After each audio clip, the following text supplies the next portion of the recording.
Guys, why you should buy this charging cable? What makes it unique? Diba? At the end of the cable, meron siyang ganito. Yung parang sa USB A, B, C. Ito yung B. Sure ako.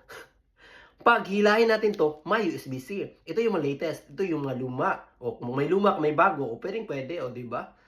Tsaka ito rin, USB-C. Pwede itong USB-C pareho. At ang pangalawang function nito, guys, dahil ito ay mahaba, 1 meter and a half. So, pwede tayong mag-exercise. Pwede tayong mag-skipping rope. Diba? Wata!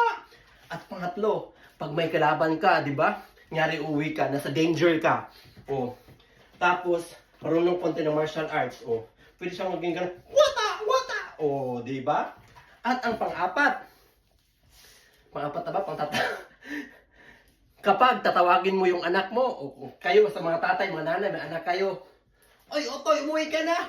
Tanghali na, matulog ka na!" Ito ang pampano. Diba? Hindi ka na maghanap ng walas tingting. Diba? Kaya ito ay napaka-effective. Napaka-durable, diba? Pwede mo itong pangtali doon sa mga sa mga upuan, diba? Para hindi magkawas ka, lalo na sa mga, ngayon, itali natin sa mga sofa, itali natin doon sa Pilipinas, lalo na kasi maraming flood doon, maraming ang tawag dito, baha. Para hindi matangay, pwedeng pangsagip, pwedeng tag of war, ganyan.